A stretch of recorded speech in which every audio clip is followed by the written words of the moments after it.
لله الحمد لله رب العالمين والصلاة والسلام على سيد الأنبياء والمرسلين وعلى آله وصحبه أجمعين أما بعد فأعوذ بالله من الشيطان الرجيم بسم الله الرحمن الرحيم إنا نحن نزلنا الذكر وإنا له لحافظون وقال رسول الله صلى الله عليه وسلم خيركم من تعلم القرآن وعلمه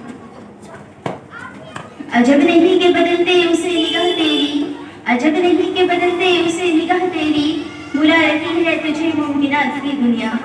محترم سامعین و سامعات، آج میں اس متبرک محفل میں متبرک کتاب قرآن کریم کی عظمت و فضیلت کو روشنی ڈالنے کی رسالت کر رہی ہوں. میں اس سرچشمہ رشد و ہدایت اور منبع حکمت و شریعت کا تذکرہ کرنے جا رہی ہوں جس کی حفاظت کی ذمہ داری رب کائنات نے دی ہے. ارشاد سبحان ہے اِنَّا نَحْنُ نَزَّلْنَا الذِّكْرَ وَإِنَّا لَهُ لَحَافِظُونَ کہ ہم نے قرآن کو نازل کیا اور ہم اس کی حفاظت کرنے والے ہیں.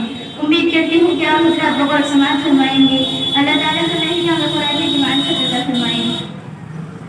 جب اہل مکہ نے قرآن کریم کو کلام اللہ کے خطاب سے نہیں نوازا اور اس کے معجزہ ہونے کا انکار کر دیا، اس کتاب کا انکار کیا جس کے بارے میں ارشاد ربانی ہے لا ریب فیہ، تو رب کائنات نے تمام مسائل عرب و غیر عرب سے تحدی اور چیلنج کیا کہ تم ایک دو نہیں بلکہ بہت سارے لوگ بھی اس قرآن کے جیسی چھوٹی سی آیت پیش نہیں کر سکتے. اگر تم اپنے قول میں صادق ہو تو لا کر دکھاؤ. قرآن میں اس طرح نقشہ کھینچا ہے وَإِن كُنتُمْ فِي رَيْبٍ مِّمَّا نَزَّلْنَا عَلَىٰ عَبْدِنَا فَأْتُوا بِسُورَةٍ مِّن مِّثْلِهِ کہ اگر تم لوگ اس چیز میں شک کرتے ہو جس کو ہم اپنے بندے یعنی محمد پر نازل کیا تو تم اس کی جیسی ایک چھوٹی سی آیت پیش کر دو. حسحیہ رب نے لاکھ کوشش کی لیکن آخر میں عاجز کا اظہار کیا. جب عمران جو نبی کا بہت بڑا شاعر تھا، جب اس نے اِنَّا أَعْطَيْنَاكَ الْكَوْثَرَ کی صورت تابعہ پر لکھا دیکھا تو پکار اٹھا خدا کی قسم یہ کلام کسی بشر کا کلام نہیں. آئیے میں آپ حضرات کو عظمت قرآن سناتی ہوں. جب کسی آدمی کے بارے میں اندازہ لگانا ہوتا ہے کہ یہ عاصی ہے یا نیک بخت، یہ ثابت ہے غازی، تو اس کے متعلق ان پر نظر ڈالے.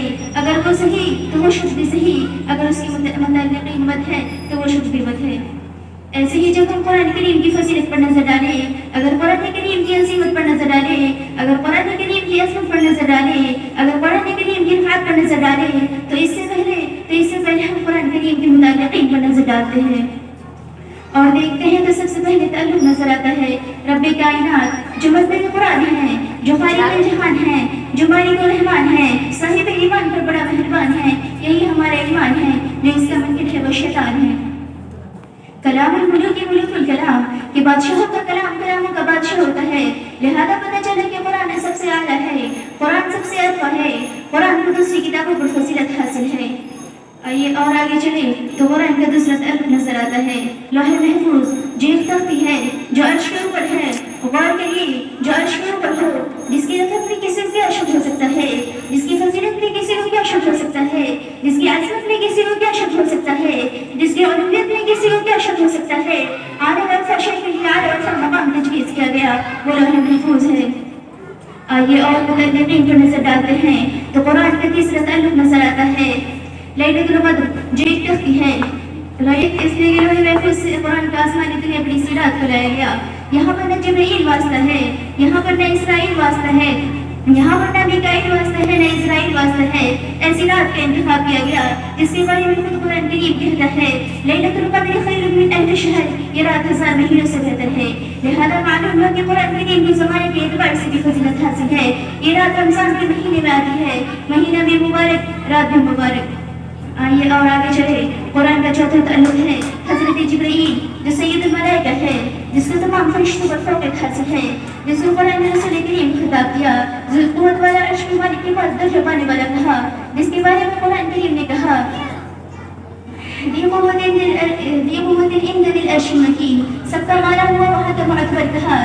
اس فرشتے کی فضیلت میں کوئی شک کر سکتا ہے جس کو قرآن نے عزت والا قرار دیا، جس کو قرآن نے قوت والا قرار دیا، جس کو قرآن نے عرش کے مالک کے پاس درجہ پانے والا قرار دیا، جس کو قرآن نے بے نعمت قرار دیا. لہذا معلوم ہے کہ قرآن کریم کا یہ تعلق بھی عظیم و عرفہ ہے.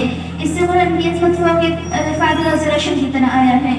قرآن کریم کے 5 تعلق ہے مکہ و مدینہ. یہ زمین کا وہ حصہ ہے جہاں سے زمین کی ابتدا ہوئی. یہ زمین تمام زمینوں سے زیادہ فضیلت رکھتی ہے.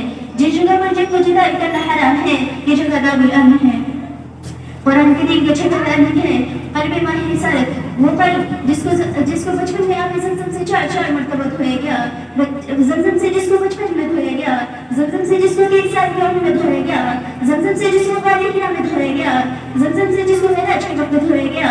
سبحان اللہ سبحان اللہ. قرآن کا ایک تعلق بعظمت و بعزت ہے. اس سے قرآن کی عظمت فوق عزت رحمت اثر الشمس ہوتی ہے. قرآن کا ایک تعلق امت محمد ایسے ہے جس کو امت خیر کہا گیا. یاد رکھیے قرآن کریم میں کوئی ایسا تعلق نہیں جس میں تھوڑی سی بھی قدرت ہو. میری پیاری بہن، قرآن کریم ایک دستور حیات ہے. قرآن کریم ایک جامع قانون ہے. قرآن کریم تمام علوم کا گلدستہ ہے. قرآن کریم ایک ایسا مکمل نظام ہے جس میں زندگی کا ہر پہلو بیان کیا گیا. قرآن کریم ایک ایسے کیمیائی نسخہ ہے جس سے دنیا و آخرت کی عزت و شوقت حاصل کی جا سکتی ہے. لیکن افسوس کے ساتھ کہنا پڑتا ہے کہ آج کا مسلمان قرآن کی عظمت سے ناواقف، قرآن کی برکت سے ناواقف، قرآن کی رحمت سے ناواقف، قرآن کی اہمیت سے ناواقف. جب حسن انسان صلی اللہ علیہ وسلم نے قرآن کا عوام الناس کے سامنے سنایا تو باتیں کس سے نے ہوا کو توحید و ایمان کی دولت بخشی. پتھر کے گلے جھڑکنے والے حضرتوں پر جب قرآن کو سنا اور پڑھا تو دستے رسول اللہ صلی اللہ علیہ وسلم پر ایمان قبول کیا. وہ مقاتل ہونے چاہتے تھے لیکن غیر ہو کر واپس ہوئے. میری پیاری بہنوں، آج مسلمانوں کا حال بہت برا ہے. قرآن اور اسلامی تعلیمات سے لاکھوں کی دور رہے ہیں. یاد رکھیں اگر ہم قرآن کی تلاوت سے، قرآن کی تعلیمات سے دور رہے تو خیر امت کہلانے کے مستحق نہ ہوں گے. اور خیر امت اور اس میں سب سے بہتر وہ شخص ہے جو قرآن کو سیکھتا اور سکھاتا ہو. مشکات شریف میں حدیث موجود ہے. حضرت عثمان رضی اللہ عنہ روایت کرتے ہیں، فرماتے ہیں کہ محسن کائنات صلی اللہ علیہ وسلم نے ارشاد فرمایا، خیرکم من تعلم القرآن وعلمہ، کہ تم میں سب سے بہتر وہ شخص ہے جو قرآن کو سیکھتا اور سکھاتا ہو. غور تو کریے حدیث میں کیا فرمایا گیا اور اپنی زندگی کو دیکھو. کیا ہم حدیث رسول اللہ صلی اللہ علیہ وسلم پر عمل کر رہے ہیں؟ آج مسلمانوں کی اولاد کو قرآن کی تعلیم سے دور رکھا جاتا ہے. مسلمانوں کی اولادوں کو اسلامی تعلیمات سے دور رکھا جاتا ہے. مسلمانوں کی اولادوں کو فرقیوں کی تعلیم دی جا رہی ہے. مسلمانوں کی اولادوں کو قرآن سے دور اور انگریزی سے قریب کیا جا رہا ہے. یاد رکھیں کہ ہم یہ نہیں کہتے کہ انگریزی اور دوسری زبانوں کی تعلیم نہ دی جائے، ضرور دیں، لیکن سب سے پہلے ہم مسلمان ہیں، قرآن حدیث کی تعلیم دیں. میری پیاری بہنوں، اگر ہم آج جو موجودہ حالت گمراہی اور قلت زوال سے پر ہے اس کو تبدیل کرنا چاہتے ہیں اور کامیابی سماجی مسائل کو حل کرنا چاہتے ہیں تو قرآن کو رہبر بنائے، قرآن کو مطلوب بنائے، فرمان رسول کو دستور حیات بنائے، تعلیمات اسلامی پر عمل پیرا ہو، قوانین قرآنیہ کو اپنا ہاتھی بنائے. اب شعور میں ایک الفام بدلنا ہوگا، جس میں گردش نہ ہو وہ جام بدلنا ہوگا. اللہ تعالیٰ ہم سب کو آیت قرآن اور تعلیمات اسلامی پر عمل پیرا ہونے کی توفیق نصیب فرمائے.